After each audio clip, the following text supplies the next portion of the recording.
everyone, to another episode of the Heretics Review Show. So this is Nick and Andrews. Andrews. How's everyone doing? How are you doing there, Andrews? It's been a while. Yeah, I'm suffering through the Phoenix heat. Oh man, yeah, it's getting kind of humid here as well in Tampa, Florida here. But that scene behind me is actually what it looks like at one of the beaches here. But so today we're going to talk about the Kenobi of our times, just having seen the latest iteration of Star Wars and its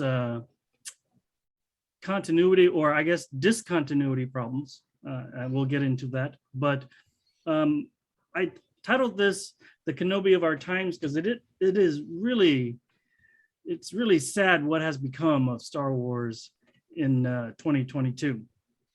And it is actually the disintegration of ingenuity, because, you know, watching Star Wars growing up, watching all of those other shows, it showed new and exciting things, even though it was talking about timepieces. You know, you look at The Mandalorian and wow, that was great, you know. And so, but taking a look into Kenobi, there was nothing exciting and nothing new about it. And for me, there's a big disconnect between what I saw and what, you know, these supposedly professional reviewers, you know, see. And so the subtitle for this is "They Must Think We're Really Stupid," because man, every episode was just mind-numbingly bad, in my opinion. I mean, we'll get into, you know, there are some pros to it, okay? So there are some good parts to it, but the amount of badness just kind of overshadows Darth's, you know, return, Kenobi's return. It was just so bad. So, anyways, you were gonna say, Andrews? I think you have to see this from the perspective of that the audience isn't everyone. There's a very specific and select audience, and this audience does. I mean, this show does exactly what that audience wants. This show is the perfect show for the audience it's intended for. That's not the general public. That's not everyone who watches it. It's not us. But there is an audience for whom this show is perfect. So I think that's the key point, is to understand who is that audience? Who is this show meant to appeal to? It's clearly not us. So we can criticize it, but nonetheless, it is someone. So there's someone for whom this is a perfect show. And I think as we go forward, we'll have an idea of who that someone is. Yes. So, like I mentioned earlier, there is some pros, you know, that I did see. Okay, so I did see this. There's nostalgia. Yay, you know, we get to see Obi-Wan on the big screen. We get to see little Luke and little Leia. It's great. It's great nostalgia. You know, it's like, oh, you know, this and that. And then of course I put a period after the word production there. Millions of dollars in background and production. Yeah, and that's really interesting to think about, because this show, and what you saw on the screen, was roughly $25 million per episode. Wow. And now what I think is really, really important to think about with that number is basically all the ways in which Star Wars has crafted this show, if you think about it, to save money. So there's a number of decisions here that are clearly and obviously done to make the show as cost efficient as possible. So for example, we set it on Tatooine. So Tatooine is the same exact setting that we've seen used in Boba Fett, right? And then I think even before that, we saw some stuff, some desert environments in Mandalorian. So this like overuse of the desert environments is very, so there's got to be like a city. Tatooine basically is just like the Hollywood backlot. You know, it's like Universal Studios, where it's that one that one street that's in Universal Studios, but also in Back to the Future and like 10 other things. They use it all the time. So now there's a Hollywood backlot of Tatooine. I wonder if it's like actually a part of like a Galaxy's Edge. You know, it's like a hidden Hmm. part of Galaxy's Edge where they just have the village of Tatooine, and after it shuts down for the day, then they film Kenobi there. So there's clearly an element of cost savings that goes into a lot of their decisions, and how they choose to film this, where they choose to film this. Because, for example, I mean, like, how much of this show is dedicated to that cave that Kenobi lives in? Hmm. You know, how much of it is dedicated to like really, like, there's a whole episode which takes place basically, I'm guessing up in the Grapevine in California, if you know the area. It's just these rolling hills in the middle of, Huh. you know, Yeah. desert. It's, I mean, that can't be more than 200 miles outside of outside of Los Angeles. I'm Well, I sure that think they it's have in some some hangar direction. episodes. I think they also have some hangar episodes. There's a couple of episodes that's like in a big hangar with props and stuff. It's all dark. Yeah, it's all Yeah. dark, and that means that they didn't have to do a lot of work. So I think the choice of, for example, the fact that the whole show is extremely gloomy, you know, like the color palette, because, you know, when you think about Star Wars, that is to say the original trilogy, or even the prequels, you think about, okay, the colors are actually quite vibrant. They're, you Hmm. know, the hallways, everything about it is beautiful. Like, you could take a picture of the hallway of one of these Star Destroyers and put that as your desktop background, you know, because Hmm. there's everything about every shot, you know, whether it's the Millennium Falcon, whether it's the, you know, there's so much detail and so much beauty and design elements in every single shot that just makes it gorgeous to look at. Like, you could watch Star Wars, the original A New Hope, on mute and still be like, wow, that's awesome. That looks great.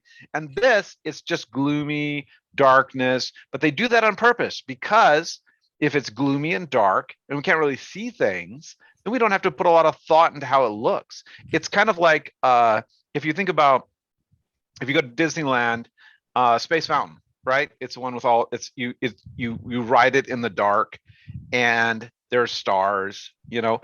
But if you see it, and you can do this on YouTube, you can go and look at like Space Mountain, which is lit up, you know, while it's not dark. You know, they just do like a test run through, and it looks terrible. It's just like, you know, the only reason that ride works is because you don't see all of the backdrop stuff. And they did the exact Yeah. same thing here in Kenobi, where the only reason half these set work, is because they mute it all.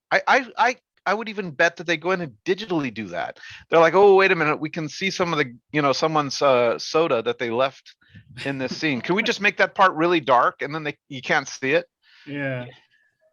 Yeah. I think that, and I could be wrong, but some of those desert scenes are green screens. I Well, don't it's think they quite went there. possible. Yeah, no, Yeah. no, and if you've seen the behind the scenes on Mandalorian, that's exactly Uh-huh. what they're doing in Mandalorian with Tatooine and some of these other places. Is that they have this like round room that are surrounded by high definition green screens. But they're not even green screens. They're actually monitors, like Oh, TVs, yeah. but they're curved and they're super high definition. So Yeah. so much of this show and the decisions that they're making are designed to save money. But that begs the question: how'd you spend 25 million on this? Yeah. Well, they got superstars in there. That's for they had a whole host of superstars and cameos. And you know, this brings to mind one thing about what's happening in these types of shows and movies nowadays. Like, you know, you see it in Marvel, you see it in, you know, the DC movies, and even in the Star Trek movies. You know, you have these cameos of superstars, you know, that pop in for a couple seconds here and Well, there, you you know, know. but I don't think they're spending money on those people. I don't even think they're spending I money don't on know. Ewan McGregor here. Like, if they Yeah, maybe paid Ewan not, but Ewan McGregor, what if they paid him 25 half million an episode. My goodness. an That's six episode? episodes. That's six And episodes. what did they pay Ewan McGregor for this whole thing? A couple $1 million. So maybe he makes $500,000 per episode. But all of these Yeah. other people, Yeah. they're not Hayden, Christensen, they're not making that much money off this. So I don't think they actually spent this money on um on actors, and I don't think they spent it on sets or certainly not special effects. Like that's very difficult. You start going down the list, it's very difficult to think like what deserves that kind of money. And I think in the end, what deserves that kind of money, and this is going to the audience that this show is supposed to work for, is producers. Hmm. That this is what we're seeing is effectively graft. That everyone involved in this has a take. That we bump the budget up because this company takes, that company takes, Bad Robot takes, or whoever else is involved in this. Everyone's on the take, and that money has nothing to do with the end product. So they end up doing all of these things to save money, right? They underpay their actors. They use cheap special effects. They use cheap settings, cheap this, cheap that, cheap this other thing. Everything you see on the screen is as cheap as possible. How much time can we spend in that damn cave? How much time can we show absolutely nothing happening? Or if we're gonna see Leia being chased, let's have her be chased like just in a forest, that has nothing around it. Um, you know, all of these things are super, super cheap so that people can take their cut. And I Huh. think at the end, how much of that money actually went into the production of the show and how much of it went into people's pockets? And I would say that the majority of it went into people's pockets, and that's who this thing is generated for, Hmm. is to make money for specific corrupt individuals who are just, leeching this thing dry. Well, it is a Disney flick. It is a Disney flick. But just to get back to it, this is what really surprised me. Here are some of Well, the reviews that are coming out right now. And so this is where we're going to get into what you think, who you think the audience is. But you can see here 63% of the audience actually liked it. yeah, but this is So, misleading. These things are always misleading. And they're almost definitionally misleading. They're obviously misleading because that 83% was true like after the first episode. hmm. So either all of those critics, 291 critics, saw the entire thing and then wrote their reviews, or they watched 20 minutes of the first episode and then wrote their reviews.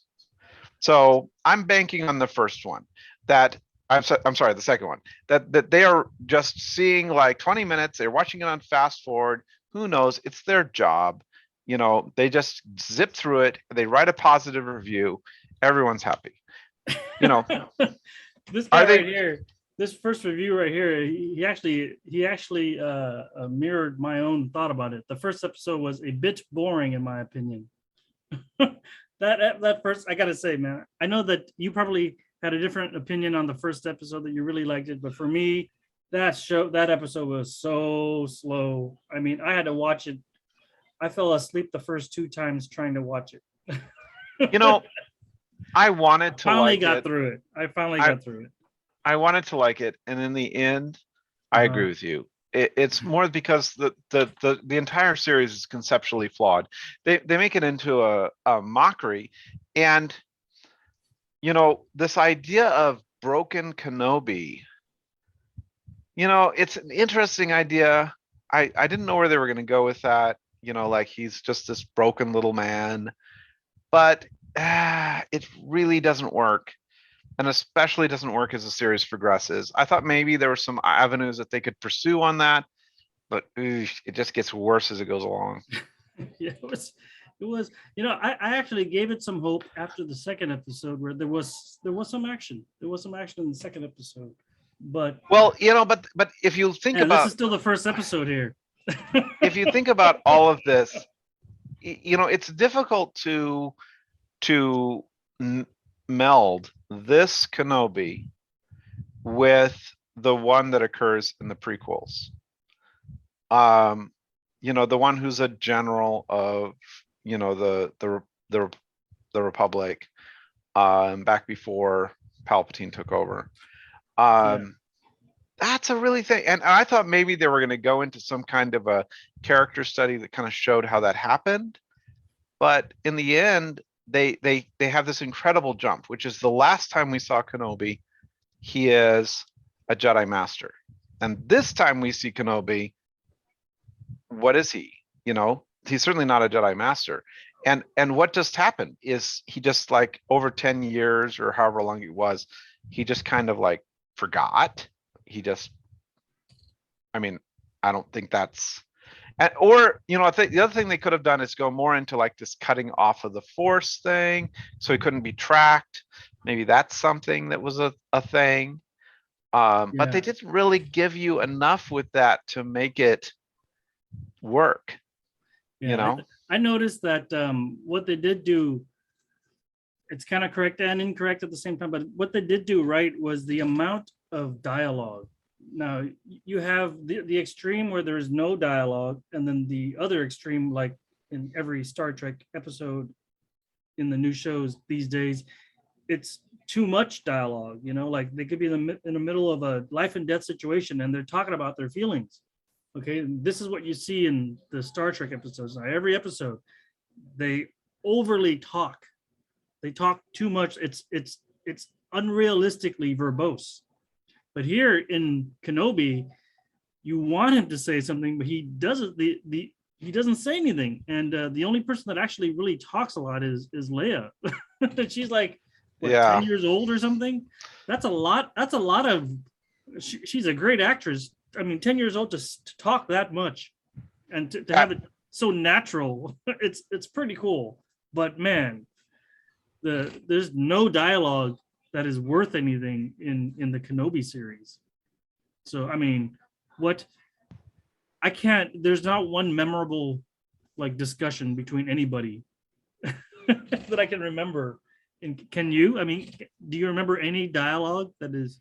Well, you know, I'm just remembering, honestly, I'm remembering two things. It's that the dialogue that they have for Darth Vader and particularly Riva is terrible and gets worse as it goes along.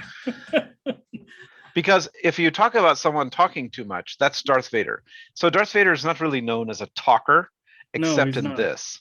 Except in Okay. this. In this, he's a talk, talk, talk, talk, talk, talk, talk, talk, talk, talk, talk. You know, and it's like that's not what you want from him.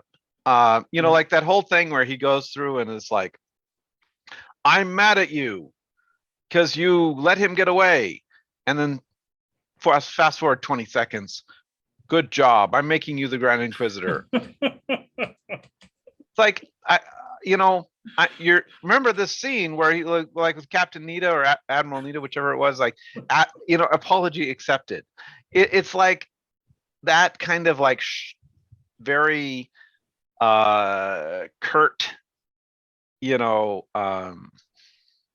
expression is what you expect from him. Not a lot of explanation and talking. And he talks to Kenobi and he talks to Riva and he talks to the Grand Inquisitor and he talks to everyone. And it's just like, oh my God, I like hearing James Earl Jones's voice, but can we not have Vader just talk everyone to death? I mean, it's like, forget about his lightsaber, forget about force powers. Apparently now Vader can just talk people to death. Yeah.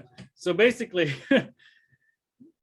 I don't remember much dialogue actually, but I do remember some things that Vader did talk a lot. But I mean, not.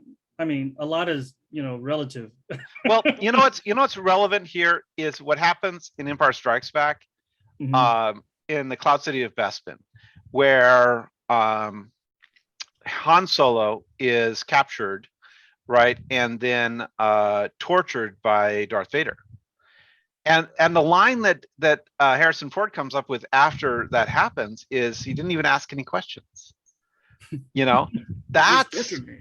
Vader.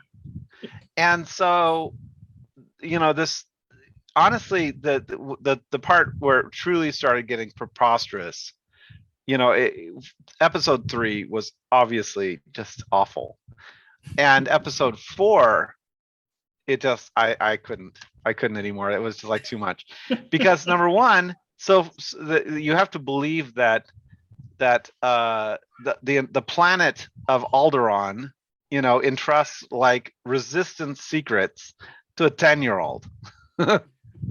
Like, really? Why would Leia know? Why would they even suspect that Leia knows these things? And then they're going to torture Leia to get this information. You know how hard it is to get information out of a 10-year-old?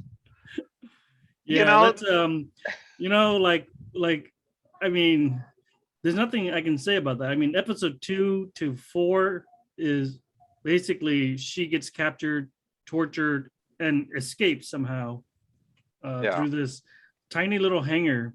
And they're running around, and there's like the Grand Inquisitors and like a whole army of people chasing after this 10-year-old. They couldn't capture her, or this bumbling idiot, Kenobi falling all over the place. They couldn't capture them. Well, one of the things, and I am the last person up to this point, I have not wanted to really give much credence to this idea, but I've heard this idea a couple of times, a couple of different places. And it has to do with a statement from Kathleen Kennedy, where she says the force is female. Uh-huh. And a lot of people took issue with this, to say, well, okay, no, because I mean, honestly, we don't even get into Leia and her stuff until like being part of the Force anyway. A sister that happens in what? That happens in Empire Strikes Back. So A New Hope, the Force is Luke, Darth Vader, and Obi-Wan Kenobi. Those are the Force users in the original movie, and none of them are female. So you're gonna say the Force is female? Well, it sounds like, that's a box ticking thing. That's like we are going to promote diversity, but it's not accurate. It's not actually what's going on. So that's the point, is that if you go into this series and you look at like who is right, who is in charge, who is in control, who's always got the last word, or who's the smartest, the best. And you have, Riva magically knowing all kinds of things that there's no way for her to know. You have, like, for example, that Obi-Wan even has a connection to Leia. She gets that out of the archives. Like, really? How would that happen? I mean, he's a general in the army, and Bail Organa is a senator. There are thousands of senators. What makes Bail so special? I mean, he, as the general of an army, no doubt he has connections with all kinds of senators. Why Bail specifically? They can't really answer that. There's just like, oh, it just happens. It's very convenient that she just happens to know all of this, even though there's no public record for it. Because it's not like there's a picture of Bail and Kenobi, like, arms around, like, hey, Yeah, yeah. drinking beers. There's nothing like that. The only meeting that they even have is one held in secret that there is no record for. So it's ridiculous that Kenobi, that she would be able to suss out that Kenobi has any attachment to Bail, Yeah. at all, or that Bail would use Kenobi when his daughter. Okay, so this is a senator for a planet. You're telling me that the entire planet can't handle a kidnapping, doesn't have anyone on it, millions of people, billions of people, right? Snuffed out in the ones that get killed, snuffed out in a single, millions of voices screaming out and then quieted or whatever, which we see in A New Hope. So none of those people have any ability to handle this. And he wouldn't go to his own security people to do this. He wouldn't turn to anyone. He would naturally turn to Kenobi. Like, the entire premise of the show is absolutely ridiculous, because there's no way for her to know that. There's no way at all for she would ever know Yeah. that. It's just Well, pure contrivance. I Everything is contrivance.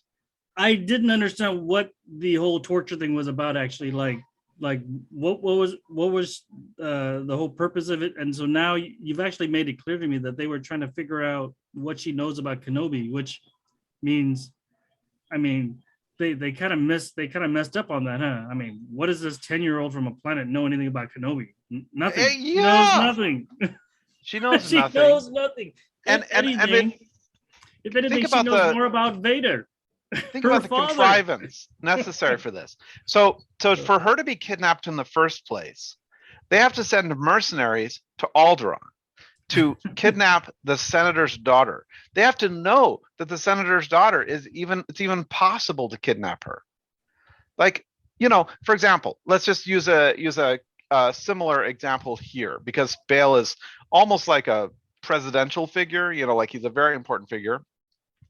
So if someone wanted to kidnap, I don't know, one of the vice president's children, who would just think that that was going to be just ordinarily possible? We'll just wait. Like they're literally waiting outside the building in the woods. Like she's just going to come out any day now. You just wait. Hold on.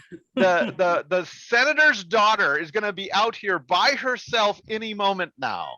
You just wait. Hold on. It'll be like, you just wait. 2 minutes. She's coming. And there she is. Like, how would they possibly know that she was going to pick that precise time to run out into the woods all by herself? That's why they're so good and bad at the same time. They're so good because they're psychic. And if they have that kind of psychic power, why didn't they just know where Kenobi was to begin with?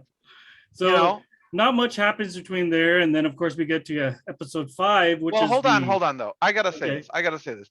That whole thing about torturing Leia, in addition to being nonsensical, because there's nothing that she could possibly know. In addition to being nonsensical, because it's not actually hard to get information out of a 10-year-old. Like this whole thing that Leia is going to be able to resist Reva. This goes back to the Force is female. This idea that you cannot have Leia be actually vulnerable in any way. So like if you go back to Rey, right? Same thing. Rey is a Mary Sue. She's just perfect. There's nothing wrong with her. She was born perfect. Everything about her is perfect. First time she picks up a lightsaber, she beats a master. First time she uses the Force, she beats a master. Like everything she does is just absolutely perfect. There's nothing wrong with her. Now we go to Leia, same exact thing. I don't care if she's 10 years old, she can outsmart an Inquisitor. She can resist torture. She is incredible. She is, so what if she's 10 years old? It doesn't matter. She's a woman. She is female. She is powerful. And so they've done this thing and they started with Rey, where they take these, and I don't think it's necessarily coincidental, female characters, and they just Mary Sue the heck out of them, where they're absolutely impervious to everything. So Kenobi, on the other hand, is not so impervious. Right. And even I think when you get down to the end, Luke, little boy Luke, yeah, he's not, like he doesn't survive this by his own merit. He survives it by Reva's merit. Mm-hmm. Right. So Leia survives by her own merit almost. Like the whole thing, everything she does is practically because of what she has accomplished. She resisted the Inquisitor. She did this. She did that. So you have the situation. She also saved everyone by opening up the hatch. And at the end, when Luke is buried under the rocks, if you recall this, what does he think of? He thinks of Leia. Yeah. Boom! Leia gave me the inspiration to win for victory, to beat Darth Vader. So this is this whole idea of that a female character needs to be Mary Sued. That no matter who that female character is, whether it's Reva, whether it is that we can't be honest and have these flawed characters like what you have with Ewan McGregor, right? With Kenobi, you can't have a flawed character. You have to have a perfect character, that there can't be anything wrong with them. That Leia isn't allowed to be 10 years old. She's acting basically as if she were herself as a grown woman. Then they're going to torture her for what? And to get what? I mean, that scene is just ridiculous. And at the end of the day, it's a 10-year-old being tortured. So they're getting cheap thrills out of this because it's like they're trying to suggest that there is a reason to be invested in this because, oh my God, they're going to torture a 10-year-old. But it's cheap thrills. There's no purpose or point to it. And so the only thing it is effectively like a form of exploitation. Like the idea of kids being tortured, like, ooh, watch that.